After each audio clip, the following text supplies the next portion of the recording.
अवांजी समातुन ताईं radio voice of Sindh London. कुहन ता कर घुरा कर लहन ता कुहन, सही मुँह मुहन सही राहत रूह जी। भलारे बिटदण जे भलारे बैत सां मुझी आवाज़ मुसाफ़िर radio voice of Sindh London ता थिए दुनिया जी कुंड कुड़च ताईं जंहिंजा माग ॿुधिजे पियो उन्हनि मिड़नी महिरबाननि खे सिक भरियो सलाम शाल क़बूल पवे। 10 नवंबर 2025 सूमर जे ॾींहुं प्रोग्राम सोच वीचार साण करे आऊं अवां जी ख़िदमत में हाज़िर आहियां जो पंहिंजो मेज़बान हबीब लगारी। प्रोग्राम जी शुरूआत में अवां लाइ इहा ई दुआ त शाल जित हुजो, सुख सलामती सां हुजो, कॾहिं बि ॾुखियो ॾींहुं न ॾिसो ऐं कॾहिं बि अव्हां जूं मुर्कूं मेरूं न थियनि। दुनिया जी कुंड कुड़च में जिथे बि रहो सिंध लाइ, सिंध वासियुनि लाइ ऐं दुनिया जे मज़लूम माण्हुनि लाइ जा खोड़ींदा रहो। शाल अव्हां जा ख़्वाब तइबीरनि सां लाव लही सघनि। 27वीं तरमीम वारे मामले ते जॾहिं हाणे बहस मुबाहिसा हली रहिया आहिनि, तॾहिं सोशल मीडिया ते पिणु मुख़्तलिफ़ माण्हुनि पारां मुख़्तलिफ़ राया ॾिना पिया वञनि।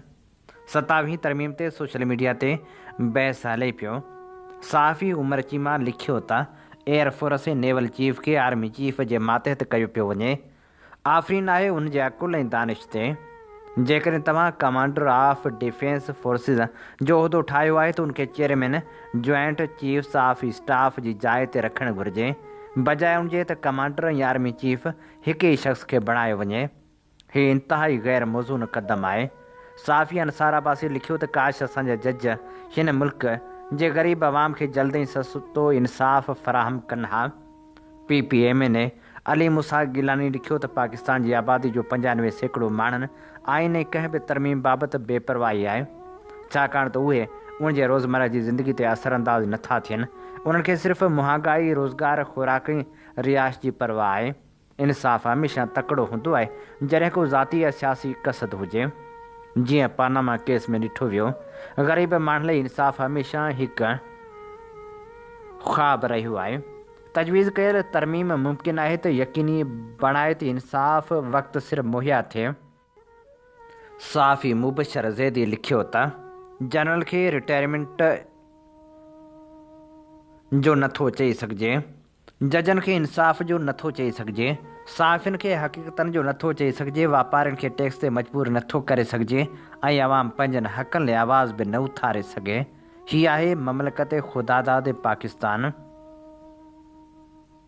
क़ानूनी माहिर रीमा उमर चयो आहे त जेको जज बदिली खे क़बूल नथो करे उनखे रिटायर करणु हिकु अहिड़े अमली क़दम वांगुरु लॻे थो जीअं इख़्तिलाफ़ रखंदड़ जजनि खे हटायो पियो वञे।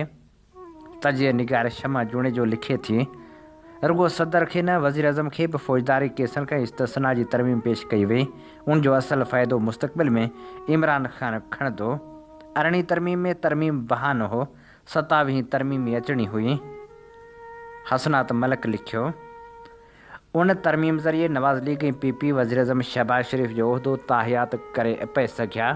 मौजूदा पार्लियामेंट जो मुतो बि 5 सालनि खां 10 साल वधाए पे सघिया, पर जमहूरी रिवायतनि खे नज़र में रखियो वियो। अॻूणे वफ़ाक़ी वज़ीर असद उमर चयो त नई तरमीम आर्मी चीफ खे वधीक ताक़तवर बणायो, वज़ीर अज़म ऐं अदलिया वधीक कमज़ोर थिया। लेखका नूरुल हुदा शाह लिखियो, अवाम खां आरी इक़्तिदार ज़वाल जी पहिरीं ॾाकण आहे। कामरान मुर्तज़ा चयो त आइन शख़्सियतनि लाइ न बल्कि नस्लनि लाइ बणायो वञे थो, पर अफ़सोस त अॼु दस्तूर खे शख़्सियतनि खे ताबे कयो पियो वञे। 27वीं तरमीम वारे मामले ते मतियुल्लाह जान ऐं साक़िब बशीर पंहिंजे तजिए में लिखियो, 27वीं तरमीम सां हुकूमत पंहिंजा हथ पेर पाण ई कटे रही आहे। हुकूमत मुकमिल अदालती निज़ाम ते कब्ज़ो करे चुकी आहे। हिकु अहम ॻाल्हि इहा आहे त बिलावल भुट्टो ज़रदारी खे हिकु हीरो तौरु पेश कयो पियो वञे त हुन सूबाई ख़ुदि मुख़्तियारी जो तहफ़ुज़ कयो, पर असुलु कमु यानी आर्टिकल 243 बाबति बिलावल पहिरें ॾींहुं चयो हो त असां उन सां इतफ़ाक़ में आहियूं। हिन आर्टिकल तहत फील्ड मार्शल खे आइनी तहफ़ुज़ मिलंदो ऐं सदर ममलकत खे ताहयात तहफ़ुज़ फ़राहम कयो वियो आहे। 73 जे आइन खे पीपल्स पार्टी पाण ई ख़तमु करे रही आहे। पीपल्स पार्टी हिन तरमीम वसीले पंहिंजो मक़सदु हासिलु करे रही आहे, जंहिंमें सदर ऐं इस्टेब्लिशमेंट खे मुकमिल तहफ़ुज़ हासिलु आहे, सुप्रीम कोर्ट जा केतिरा ई जज ऐं अदालती अमलदार हिन अमल में सहूलियतकार बणिया आहिनि, जंहिं सबबु अदलिया वधीक नुक़सान में रही आहे। हीअ अमल सियासी बुज़दली ऐं पार्लियामेंट जी नाअहली जो सबूत आहे। अदलिया जो ढांचो मुकमिल तौर ते तबाह कयो वियो आहे ऐं आवाम खे इंसाफ़ हासिल करण में मुश्किल थींदी। ख़ुलासो इहो आहे त 27वीं आइनी तरमीम इस्टेब्लिशमेंट जे मुस्तक़बिल जी सियासी किरदार लाइ बेज़ाब्तगी ऐं तहफ़ुज़ फ़राहम करे थी ऐं अदलिया जी आज़ादी ऐं पार्लियामेंट जी ख़ुदमुख़्तियारी खे मुकमिल तौर ते ख़तमु करे थी। अवां जी समातुनि ताईं radio voice of Sindh London. आमीं ॿुधी रहिया आहियो radio voice of Sindh London. अवां जी ख़िदमत में प्रोग्राम पेश कयो पियो वञे सोच वीचार जे हिन सफ़र में आऊं अवां सां मुखातिबु ऐं पंहिंजो मेज़बान हबीब लगारी। जीअं तव्हीं ॼाणो था त असीं radio voice of Sindh London तां अवां जी ख़िदमत में उहे प्रोग्राम पेश कंदा आहियूं जिन में सचाई जा सॾ हूंदा आहिनि, जिन में तारीख़ जा अमुल वर्क हूंदा आहिनि। असीं चाहियूं था त हीउ सफ़र सफलता माणे, जंहिं लाइ असांखे अवां जे साथ ऐं सहकार जी ज़रूरत आहे। अचो त हिन सफ़र में असां सां हमक़दम बणिजो। ॻाल्हि पिया कईसीं त 27वीं तरमीम बाबति पोहरियत मज़ाहिमत तहरीक जो अॻुवाण मसरूर शाह लिखे थो। 27वीं तरमीम जो जेको मसवदो साम्हूं आयो आहे उन मां कुझु ॻाल्हियूं वाज़िह आहिनि, जेतोणीकि ख़बर न आहे त आख़िरी मिंट ते धणी अञा ॿियो मसवदो खणी अची पार्लियामेंट खां पास कराइनि। 26वीं आइनी तरमीम में जुडिशरी खे ॿिनि तरीक़नि सां सियासतदाननि यानी इस्टेब्लिशमेंट जे कंट्रोल में आंदो वियो। सुप्रीम कोर्ट जे जजनि जी अपॉइंटमेंट कंदड़ जुडिशल कमीशन जी जोड़ज खे तब्दील कयो वियो, जंहिंमें सेनेट ऐं नेशनल असेंबली जे 4 मेंबरनि जो इज़ाफ़ो कयो वियो, जेके हुकूमती अपोज़िशन ते मुश्तमिल हुजनि था। ईअं लॉ मिनिस्टर, अटॉर्नी जनरल ऐं हिकु सीनियर वकील सां 7 ॼणनि जी अक्सरियत जुडिशरी खां ॿाहिरि जे माण्हुनि जी थी वई। उनखां पोइ chief justice G selection parliamentary committee जे हवाले कई वई, जेका 3 सीनियर तरीन जजनि मां नालो तजवीज़ करे थी। मतिलबु त हाणे मर्ज़ी जा जज आंदा वञनि था। ॿियो त आर्टिकल 184 ते सुप्रीम कोर्ट जी ओरिजिनल जोरिस्डिक्शन मतिलबु आइनी पेचीदगियुनि जी तशरीह, इंसानी हक़नि जो तहफ़ुज़ ऐं सूबनि ऐं फेडरेशन जे विच में मसइलनि खे ॿुधण जे इख़्तियार खे आइनी बेंचनि हवाले कयो वियो, जिते मर्ज़ी जूं बेंचूं ठाहियूं वियूं। साॻियो कमु हाई कोर्टनि अंदरि आइनी बेंच ठाहे कयो वियो, जंहिंसां आर्टिकल 199 जे रिट जोरिस्डिक्शन खे मुतासिर कयो वियो। 27वीं तरमीम में हिकु क़दम अॻिते वधी त आइनी पेचीदगियुनि जी तशरीह, इंसानी हक़नि जी इन्फोर्समेंट, सूबनि ऐं वफ़ाक़ जे विच में मसइलनि ऐं आर्टिकल 186 तहत सदर जे रेफरेंस ते सुप्रीम कोर्ट कंहिं अहम मुल्की मसइले ते पंहिंजो क़ानूनी मौक़िफ़ ॾेई सघे थी। उन लाइ अलॻि फेडरल आइनी कोर्ट ठाही पई वञे। मतिलबु आइन जो आर्टिकल 184 जंहिंखे सुप्रीम कोर्ट जी ओरिजिनल जोरिस्डिक्शन संदसि हुजण जो जवाज़ चयो वञे थो, खे ख़तमु कयो वियो आहे। उन सां गॾु आर्टिकल 186 आइन मां कढी सुप्रीम कोर्ट खे महज़ आम केसनि जी अपीलूं ॿुधंदड़ कोर्ट ठाहियो वियो आहे। फेडरल आइनी अदालत में जजनि जी उमिरि 68 साल हूंदी। मतिलबु हिन वक़्तु हाइब्रिड रजीम जा पसंदि जा जज हुआ। 3 साल आइनी अदालत हलाईंदा। फेडरल आइनी अदालत जो फ़ैसिलो सभिनी कोर्टनि ते लागू थींदो। माज़ी जे मार्शलान वांगुरु हर गैर आइनी कम खे उन कोर्ट खां जाइज़ करार ॾिनो वेंदो। हाई कोर्ट जे जजनि जो बिलो आर्टिकल 200 में कयो वियो आहे। उहो इन रीति कयो वियो आहे त कंहिं बि हाई कोर्ट जज खे पंहिंजी रज़ामंदी खां सवाइ हिकु हाई कोर्ट खां ॿी हाई कोर्ट यानी ॿिए सूबे में ट्रांसफ़र करे सघिजे थो।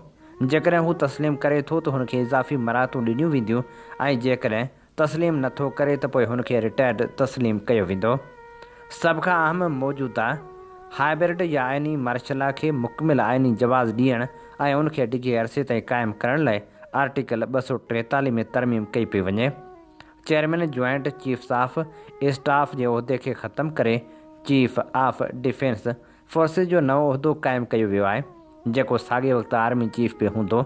मतिलबु आर्मी चीफ पंहिंजी फ़ौज सां गॾु सभिनी फोर्सिस जे मथां हूंदो ऐं हिकु माण्हू 2 उहिदा रखंदो। वज़ीर अज़म चीफ ऑफ डिफेंस फोर्सिस जी सलाह ते नेशनल स्ट्रेटजिक कमांड जो कमांडर मुक़ररु कंदो।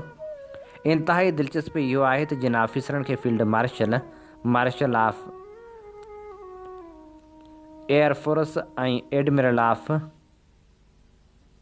फ्लीट जो एज़ाज़ी टाइटल ॾिनो वियो आहे, हाणे उन टाइटल खे आइनी तौरु हिकु उहिदे या रैंक में तब्दील कयो वियो आहे। फील्ड मार्शल जे उहिदे ते फ़ाइज़ ऑफिसर ताहयात वर्दी में रहंदा। फेडरल हुकूमत जी पघार ऐं मरायतूं माणे सघंदा ऐं उन्हनि खे आर्टिकल 47 तहत सिर्फ़ु सदर वांगुरु इम्पीचमेंट ज़रिए उहिदे तां हटाए सघिजे थो। आर्टिकल 248 तहत उहे सदर वांगुरु उहिदे ते फ़ाइज़ हुजण दौरान कंहिं बि क़िस्म जी क्रिमिनल प्रोसीडिंग उन्हनि मथां नथी हली सघे। जीअं त हीउ उहिदो ताहयात आहे, उन करे ताहयात लीगल इम्यूनिटी आहे। उन सां गॾु जॾहिं फील्ड मार्शल ऑफ एयरफोर्स या एडमिरल ऑफ फ्लीट पंहिंजो कमांड जो टर्म पूरो कंदा यानी रिटायर थींदा त पोइ वफ़ाक़ी सरकार मुल्की मुफ़ाद में उन्हनि खे का बि ज़िम्मेवारी ॾेई सघे थी। हिते हिन नुक़्ते जो मक़सदु सिधो आहे, भले को फील्ड मार्शल कमांड तां रिटायर थी वञे पर पोइ बि हू ताहयात मैन इन यूनिफॉर्म हूंदो ऐं कंहिं बि आला उहिदे ते अची डिफेक्टो यानी मुल्क हलाए सघे थो। साम्हूं आयल मसवदे में फ़िलहाल सूबाई ख़ुदि मुख़्तियारी वहदत NFC लोकल बॉडीज़ इंतज़ामी मजिस्ट्रेट जे मामलनि खे साम्हूं न आंदो वियो आहे, छाकाणि त हिकु त उन सां आइनी तरमीम ख़िलाफ़ वधीक सख़्तु मज़ाहमत ईंदी ऐं ॿियो मथां मामला करण खां पोइ उन्हनि सभिनी मामलनि ते मुस्तक़बिल में आसानी सां अमल करे सघिजे थो। पाकिस्तान पीपल्स पार्टी उन ते क्रेडिट खणण जी कोशिशि कंदी, पर NFC ऐं सूबनि जे हिसनि खे घटाइण जो ॿियो तरीक़ो कढियो वियो आहे। उहो इहो आहे त सूबाई हुकूमतनि खे राज़ी करे या सादी कानून साज़ी ज़रिए सूबनि जी बजट में दिफ़ा ऐं ॿियनि मामलनि लाइ बजट रखी वञे। उन सां साॻिया पैसा वापसि वफ़ाक़ ॾे हलिया वेंदा। 73 जो आइन हू बि मज़लूम क़ौमुनि जे इनकार ते बीठल आहे, पर हिन तरमीम खां पोइ उन में ॾिनल बुनियादी इंसानी हक़नि मिलेनियम जमहूरियत ऐं उनजो तहफ़ुज़ कंदड़ अदालत अमली तौरु ख़तमु थी वेंदा। हितां जे मज़लूम क़ौमुनि खे उन नहज ते आंदो पियो वञे जिते हूअ नए समाजी मुआदे लाइ जदोजहद कनि जिन में खेनि ख़ुदि इरादे जो हक़ हासिलु हुजे।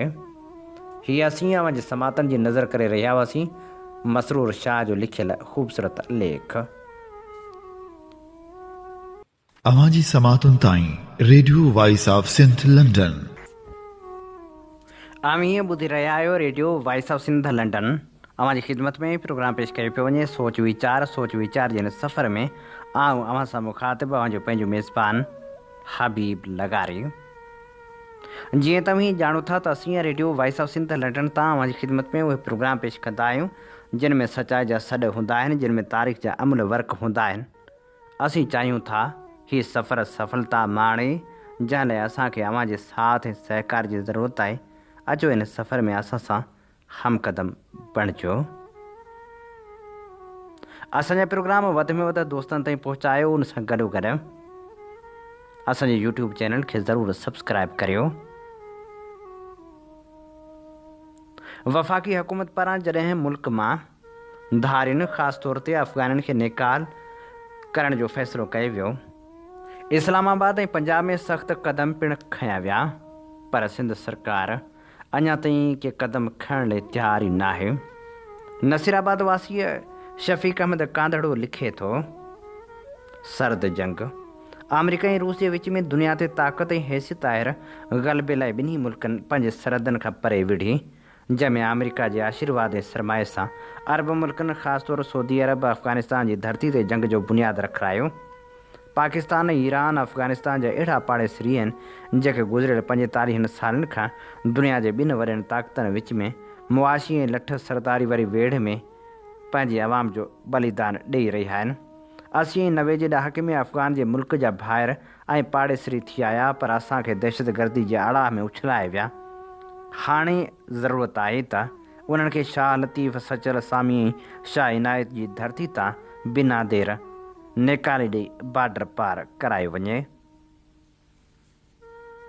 बेनज़ीर इनकम सपोर्ट प्रोग्राम माण्हुनि जी माली मदद लाइ त ज़रूरु आहे, पर उहो तज़लील जो सबबु बि बणिजे पियो। मुस्तहिक औरतूं वज़ीफ़नि जी क़िस्त लाइ 1000 खां 1500 रुपयनि ताईं रिश्वत बि ॾियनि थियूं ऐं क़तारुनि में तज़लील जो निशानो बि बणिजनि थियूं। इन सूरतहाल बाबति वकार मंगरियो लिखे थो, ख़ैरपुर में जीअं ई बेनज़ीर इनकम सपोर्ट प्रोग्राम जी क़िस्त शुरू थी आहे त डिवाइस माफ़िया ऐं संदन एजेंट सरगर्म थी विया आहिनि। ग़रीब मिसकिन ऐं मुस्तहकम औरतुनि जे आयल वज़ीफ़े वारी क़िस्त मां सरेआम 1000 खां 1500 ताईं कटौती करे मुस्तहिक औरतुनि खे ॿिन्ही हथनि सां फुरे रहिया आहिनि, पर को बि संदन ख़िलाफ़ कार्रवाई करण लाइ तयारु नाहे। डिवाइस माफ़िया ऐं संदन एजेंटनि खे लगाम ॾेई संदन ख़िलाफ़ सख़्त कार्रवाई करे मुस्तहिक औरतुनि जे वज़ीफ़े मां कटौती फौरी तौरु बंदि कराए मुस्तहिक औरतुनि सां इंसाफ़ कयो वञे। साड़ियुनि जे अघनि वारे मामले ते कादर भुट्टो लिखे थो, पाकिस्तान ऐं ख़ुसूसन सिंध जी मईशत जो दारोमदार 70% ज़राइत ते आहे। सिंधियुनि जी आबादी घणे भाङे ॿाराड़ी ते ॿधलु आहे, जंहिंजे गुज़र सफ़र जो ज़रियो ज़राइत आहे। तंहिं करे ॿाराड़ी जे माण्हू जो उथणु वेहणु, पेट गुज़र, शादियूं, ग़मियूं, लटो कपिड़ो, बीमारियूं, ॿारनि जूं पढ़ायूं ऐं उन्हनि जी बहितर पालना वग़ैरह बि ज़राइत ते ई आहे। हूअं त सिंध में जिते वॾियूं वॾियूं जागीरूं ऐं ज़िमीदारियूं आहिनि, उते आम माण्हू बि घणे क़दुरु 5-10 जरेबनि खां वठी 50-100 जरेबनि ताईं ज़मीन रखंदड़ आहिनि। उनखां पोइ वॾियूं वॾियूं जागीरूं ऐं ज़िमीदारियूं शुरू थियनि थियूं। जेकॾहिं सिंधी माण्हुनि वटि ॿाराड़ियुनि में उहे थोरा टका ज़मीन जा टुकड़ा न हुजनि हा त असां वटि जेका बुख, बेरोज़गारी, बदहाली ऐं गुज़र सफ़र जे वसीलनि जी खोट आहे, त उन सूरत में असांजो मुआशिरो बुख ऐं बदहाली खे मुंहुं ॾींदे ॾींदे वॾनि हादसनि जो शिकार थिए हा। थोरी थोरी ज़मीन रखंदड़ हारीअ माण्हू पंहिंजा 2-2 एकड़ ज़मीन जा खेड़े पंहिंजे सॼे साल जो ॾुखियो सुखियो वक़्तु कढनि था। फ़सलनि जे अघनि ऐं क़ीमतनि जी घटि वधाई जो वॾनि ज़मीदारनि ऐं वॾेरनि ते को ख़ासि फ़र्क़ु ऐं असरु नथो थिए, छो त उन्हनि खे हार पोकंदड़ हारियुनि वटां जेको थोरो थोरो अनाज मिलंदो आहे, त उन्हनि मां उन्हनि जो अनाज तमामु घणो गॾु थी वेंदो आहे। ऐं ॿियो त उन्हनि खे फुलूट करण जा ॿिया बि घणा ई ज़रिया आहिनि, जिन मां उन्हनि जा ठठ थियो पवनि। ॾचे में आहिनि त आम माण्हू ऐं घटि ज़मीन रखंदड़ हारी, जेतोणीकि हुकुमरान तरफ़ां घणे वक़्त खां ज़राइत ते को ख़ासि ख़्यालु न पियो ॾिनो वञे, पर गुज़िरियल 2-3 सालनि खां ज़राइत जे शोबे में जेका तबाही आंदी वई आहे, त आम माण्हू जो धॼियूं उॾाए छॾियूं आहिनि। उन्हनि हुकूमती नाहिलियुनि जो ज़िक्र हेठि ॾिजे थो। हुकूमत तरफ़ां हारियुनि लाइ को बि माली पैकेज, लोन वग़ैरह जो सवलो सिस्टम मौजूदु न आहे। फ़सल घटि थियण या अघु घटि मिलण जी सूरत में हुकूमत जेकॾहिं हारियुनि जी माली मदद करे, तंहिंजो सवाल ई पैदा नथो थिए ऐं उनजो को बि मिसाल साम्हूं न आयो आहे। ज़रई बैंक या ॿियनि इदारनि जे तरफ़ां मिलंदड़ ज़रई कर्ज़नि बाबति का बि आसान पॉलिसी ठहियलु न आहे, ऐं जेकॾहिं आहे बि त सिर्फ़ु वॾनि ज़मीदारनि ऐं वॾेरनि लाइ। बाक़ी 4, 5 या 10 जरेब रखंदड़ हारी माण्हुनि लाइ सरकारी सहूलियत जी का बि पॉलिसी ठहियलु न आहे। सरकारी सतह ते फ़सलनि जा अघ मुक़ररु कोन पिया थियनि। अॻु में सिर्फ़ु कणक ऐं कमनि जे फ़सलनि जो सरकारी तौर ते अघु मुक़ररु थींदो हो, पर हाणे सिर्फ़ु सरमाएदारनि जी सहूलियत लाइ सिर्फ़ु कम जो अघु मुक़ररु थिए थो। बाक़ी गुज़िरियल 2-3 सालनि खां कणक जो अघु मुक़ररु ई कोन थो थिए, जंहिं करे ग़रीब हारी माण्हू वापारी कारखानेदारनि हथां बेरहमी सां फुरिजी रहिया आहिनि ऐं हुननि खे कणक जा फ़ी मण जा 18 खां 2200 रुपया मिलनि था। हिते ज़ुल्म जी ॻाल्हि इहा आहे त साड़ियुनि जो सरकारी अघु शुरू खां ई मुक़ररु कोन थींदो ऐं सरकारी सतह ते साड़ियुनि जी ख़रीदारी बि कोन थींदी आहे। नतीजे में ग़रीब हारी मिडल में, यानी जेको हारी खां सस्तो अन्न ख़रीद करे कारखाने ताईं पहुचाए थो ऐं कारखानेदारनि हथां फुरिजे थो। मिसाल तौर ते गुज़िरियल 2 सालनि खां आबादगार साड़ियूं 18 खां 2200 रुपया फ़ी मण ताईं खपाईंदा आया आहिनि ऐं बाद में कारखानेदार वापारी चांवरनि जो अटो 4000 खां मथे ऐं चांवरनि जो 25 किलो जो कटो 7 खां 9000 रुपयनि ताईं खपाईंदा आया आहिनि। ज़रई भाण, ज़रई कीमियाई दवाउनि जी क़ीमतनि ऐं क्वालिटी ते को बि कंट्रोल न आहे। इन सिलसिले में हुकूमत ऐं ज़रई इदारा पंहिंजे खाइण पीअण जे चकर में ख़ामोश रहंदा आहिनि। भाण ऐं दवाउनि जूं कंपनियूं हर साल पाण मुरादो अघु वधाईंदियूं रहंदियूं आहिनि ऐं हिननि खां को बि पुछण वारो न हूंदो आहे, छो त उन्हनि प्रोडक्ट्स जे ठाहिण वारा कारखाना सरमाएदारनि जा ई हूंदा आहिनि। नंबर ॿियो त बाज़ार में नकली भाण ऐं ज़रई दवाउनि जो विकिरो बि आम आहे। जंहिं ते बि सरकार जो न को कंट्रोल आहे न वरी कंट्रोल करणु चाहे थी। फसल खे ज़मीन खां मंडी ताईं पहुचाइण लाइ को बि रस्तो या त ठहियल ई न आहे, ऐं जेकॾहिं रस्ता ठहियल बि आहिनि त उन्हनि जी हालति इंतिहाई ज़बून आहे। इंफ्रास्ट्रक्चर सॼे सिंध जो तबाह थियल आहे, पर ॿाहिराणियुनि जे रोड रस्तनि जी सूरतहाल वेतर ख़राबु थियल आहे, जंहिं करे आबादगारनि खे मंडी या कारखाननि ताईं अनाज खे पहुचाइण में हिकु त तकलीफ़ थिए थी ऐं ॿियो त किरायो बि वधीक लॻी वञे थो। हिते सुवाल इहो थो पैदा थिए त हारी सारियुनि मां मिलंदड़ 40,000 रुपयनि मां अप्रैल ताईं पंहिंजे ख़र्चनि जी कीअं पूरत कंदो। जेकॾहिं सारियुनि जी पोख ते 7 महीननि खां थींदड़ ख़र्च जो भार बि हुन ते अची चुको हूंदो आहे त गौर करियो त उन्हनि सभिनी ॻाल्हियुनि मसइलनि जे करे हिकु ग़रीब हारी पंहिंजी ज़िंदगी कीअं गुज़ारींदो हूंदो। अवांजी समातुनि ताईं radio voice of Sindh London. हीअं ॿुधी रहिया आहियो radio voice of Sindh London. अव्हांजी ख़िदमत में प्रोग्राम पेश कयो पियो वञे सोच वीचार जे हिन सफ़र में आऊं अव्हां सां मुखातिब अव्हां जो पंहिंजो मेज़बान हबीब लगारी। साईं मुंहिंजा तमर जा बेला इंतिहाई ज़रूरी आहिनि, पर छा कजे, सिंधू दरिया जो पाणी समुंड ताईं न पहुचण जे करे तमर जा बेला बि तबाह थी रहिया आहिनि। तमर जे बेलनि खे बचाइण जे लाइ तमर जा ॿूटा पोखिया वञनि पिया। इब्राहिम हैदरी टाउन पारां तमर जे ॿूटनि जी पोखाई वारो क़दम बि खंयो वियो, जंहिं बाबति जमील चांडिया लिखियो। सॼी दुनिया में जिन ख़ितनि इलाइक़नि ऐं मुल्कनि में समुंड आहिनि, उन्हनि मुल्कनि में दुनिया सां वणिज वापार सबबि मुल्क जी मैशत खे हथी मिले थी। 5 नवंबर सुनामी जो आलमी ॾींहुं मल्हायो वियो। माज़ी में सुनामी जे तबाह कारियुनि केतिरनि ई मुल्कनि जी सामुंडी वारनि शहरनि खे तबाही जे कंधी ते पहुचायो। सिंध जी सामुंडी पट्टी जेका कराची जे हाक्सबे वारे इलाइक़े खां शुरू थिए थी ऐं बदीन जे 0 पॉइंट ते दंग करे थी।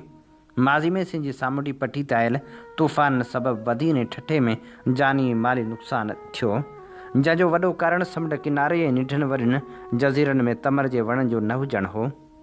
5 नवंबर 2025 ते सुनामी जे आलमी ॾींहं ते कराची जी सामुंडी पट्टी सां लाॻापियल माहिगीर समाजी संगत, town municipal corporation Ibrahim Haidari ऐं कराची यूनिवर्सिटी जे मास कम्युनिकेशन डिपार्टमेंट पारां मलीर जी सामुंडी पट्टी इब्राहिम हैदरी में तमर जे 10,000 वणनि जो रोंबो कयो वियो। हिन ॾिहाड़े जी मुनासिबत सां नज़ीर अहमद भुट्टो, यूनस ख़ासखेली, सीमा कुरैशी ऐं ॿियनि टीम सां गॾु वणनि जे समुंड किनारे पेवंदकारी कई, जंहिंजो मक़सदु आहे समुंड किनारे रहंदड़ माण्हुनि खे समुंड मां उथंदड़ ख़तरनाक सुनामी खां बचण लाइ फ़क़्ति हिकु रस्तो ॾियणु। तमर जे वणनि जो हुजणु इंतिहाई ज़रूरी आहे। जिन मुल्कनि में इहे ख़िता जिते तमर जा ॿेला मौजूदु आहिनि, जेके सुनामी जे सामुंडी तूफ़ान खे रोकण जो वॾो कारण बणिजनि था। कराची जी सामुंडी पट्टी जेका कराची ओलह खां मलीर ख़ासि तौर ते पोर्ट कासिम वारनि इलाइक़नि में तमर जा ॿेला मौजूदु आहिनि, तिन ॿेलनि जी गैर क़ानूनी कटाई जो सिलसिलो बि हलंदड़ आहे। अहिड़ी गैर क़ानूनी तमर जे ॿेलनि जी कटाई ते वक़्त बे वक़्त मीडिया ज़रिए निशानदेही थींदी रहे थी, पर इंतिज़ामिया तोड़े पोर्ट एंड शिपिंग वफ़ाक़ी वज़ारत पारां को बि तहरुक न वरितो वियो ऐं हज़ारे तमर जा वण कटिया विया, जंहिं सबबि सामुंडी ऐं वीरूं चढ़ण सबबि समुंड किनारे माहिगीरनि जूं वसंदियूं पाणी हेठि ईंदियूं रहनि थियूं। तमर जे ॿेलनि जो हुजणु ऐं उन जे फ़ाइदनि बाबति पंहिंजे पढ़ंदड़नि खे ॼाण ॾींदो हलां त माहिरनि मूजिबि तमर जा वण समुंड जे लहरनि खां किनारनि खे कटजण खां बचाइनि था, मिटी खे मज़बूत कनि था ऐं ऑक्सीजन जी फ़राहमी सां गॾोगॾु माहौल खे साफ़ ऐं ख़ुशगवार बणाइनि था। उन सां गॾोगॾु तमर जे वणनि जा इक़्तिसादी फ़ाइदा बि आहिनि, छाकाणि त उन्हनि मां मेवो, छपर ऐं ॿियूं शयूं तयारु करे मक़ामी माण्हुनि लाइ आमदनी जा ज़रिया पैदा थियनि था। समाजी अॻवान यूनस ख़ासखेली जो चवणु आहे त समुंड किनारे ते वणनि जी पोख सां न रुॻो कुदरती ख़ूबसूरती वधंदी, पर सामुंडी तूफ़ाननि ऐं हवाउनि खां बचाव में पिणु मदद मिलंदी। कराची यूनिवर्सिटी जे मास कम्युनिकेशन शोबे जी सरबराह सीमा कुरैशी चयो त हर शहरी खे घुरिजे त हूअ पंहिंजे माहौल दोस्त वण तमर जी पोख में हथ वंडाए त जीअं सामुंडी कुदरती आफ़तनि खे पंहिंजे शहरनि ऐं आबादियुनि खे बचाइनि। हुन चयो त तमर जा वण इंतिहाई फ़ाइदेमंद आहिनि, जिन लाइ असीं सुजाॻी बाबति आवाम खे आगाही ॾेई रहिया आहियूं। प्रोग्राम सोच वीचार में हाणे शामिल करियूं था सिलसिलो हिकु शाइर। अॼु असीं नाम्यारे शाइर हाजी सांद जी ख़ूबसूरत शाइरी अवां जे समातन जी नज़र करे रहिया आहियूं। छा आहे अकेलाई केॾी न सज़ा आहे, छा आहे अकेलाई केॾी न सज़ा आहे, को कीअं भला भोगे माण्हू त ख़ुदा नाहे। ओ बाख संदे गूंघट खुलियो त मञींदासीं, पक हाण अघी वेई पंहिंजी बि दुआ आहे। हिन रूह वरी ॻोल्हिया पुरदर्द उहे रस्ता, हर रोज़ जितां घाई वई पंहिंजी वफ़ा आहे। तो हर कंहिंजी कई आओ वक़्तु मसीह आई, छा मुंहिंजे दर्दनि जी का बि दवा नाहे। कॾो का सितारा थकाए छॾियासूं, कॾो का सितारा थकाए छॾियासूं, जिनी साण गरजी पिरी पंध पियासूं। ॾिसी बरंदो गुलशन रुअण जे बदिरां जलाइण वारनि सां गरजी खिलियासीं।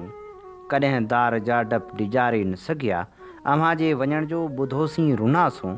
वरी गीत आणियो वरी साज़ छेड़ियो, असीं कान जिन जे वरहिनि खां सिकियासूं। को वक़्तु वारनि जे छांवनि में गुज़रियो, को वक़्तु वारनि जे छांवनि में गुज़रियो, कॾहिं रोज़ काढ़नि में सड़ंदा रहियासीं।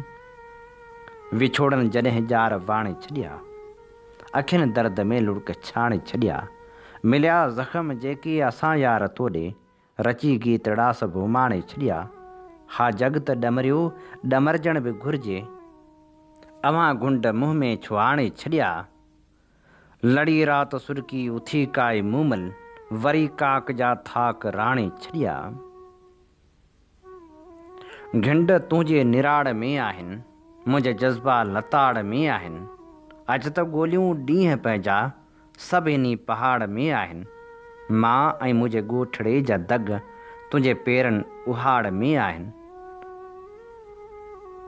मौत जो बि इश्क हो ऐं ज़िंदगी छॾियो न थे, हू शख़्स बि त छा हुयो जो आशिकी छॾियो न थे।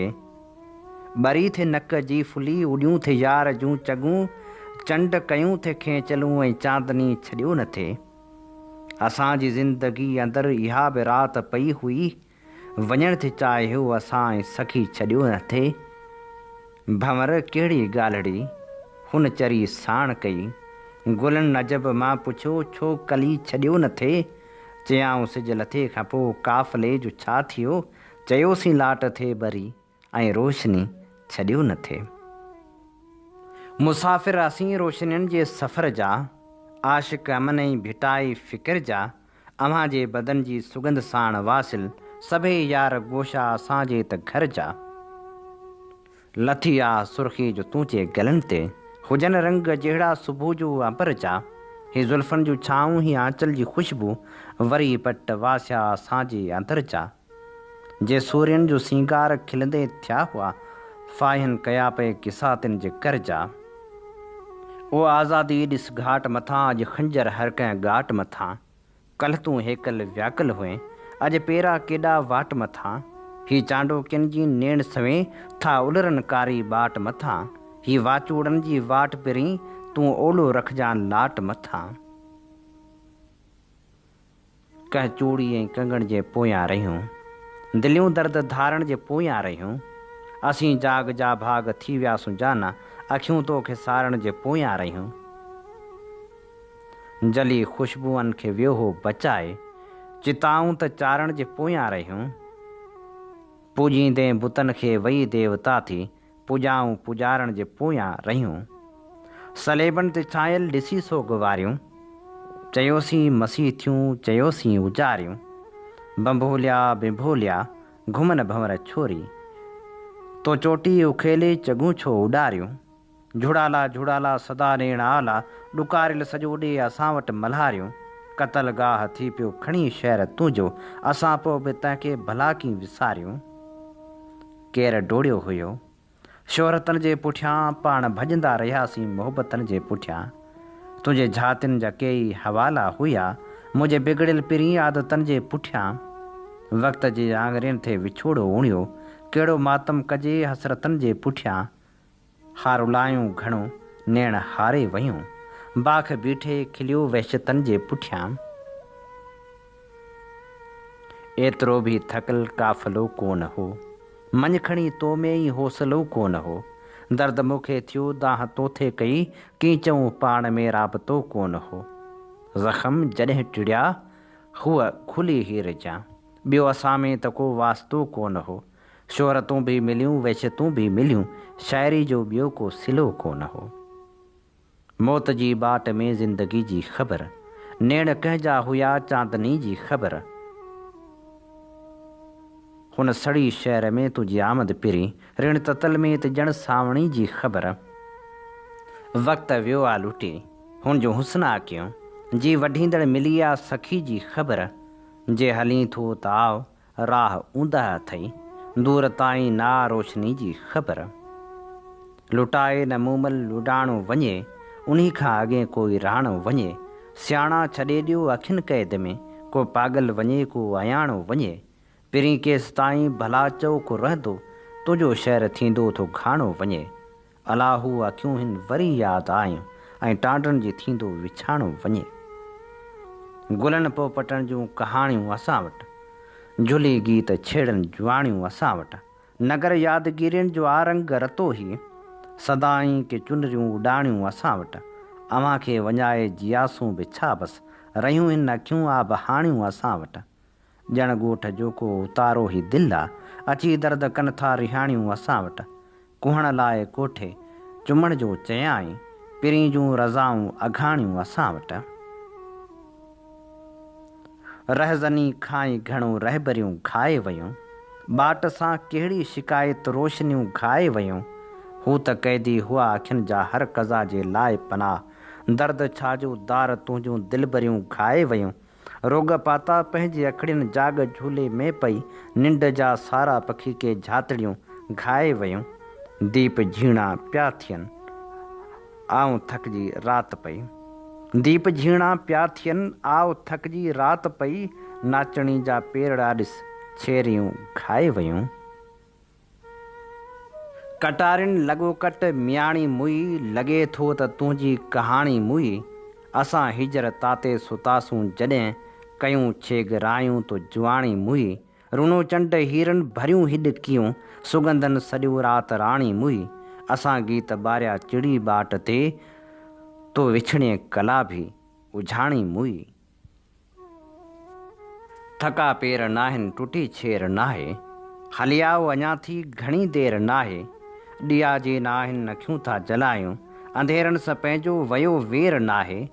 सुतल हिन निदोरे नगर में अञा बि, असांखे सुम्हण जी पई हेर नाहे। सड़ी दिलि सावण त आया वरी विया, कहलाए थी विझखी वरियो केरु नाहे। खिली वठ चिबरा असांखे बि पक्का, सुबुह जे थियण में ज़रो फेर नाहे। थका पेर नाहिनि टुटी छेर नाहे, हली आओ अञा थी घणी देरि नाहे। हीअ असीं अव्हां जे समातनि जी नज़र करे रहिया हुआसीं नाम्यारे शाइर हाजी सान जी ख़ूबसूरत शाइरी। इन ते प्रोग्राम सोच वीचार जो वक़्तु पुॼाणी ते पहुचे थो। पंहिंजे मेज़बान हबीब लगारी खे ॾींदा इजाज़त। इन साॻी दुआ सां वसे भिट तुंहिंजी भलारा सदा, सदा देस परदेस सारा वसन।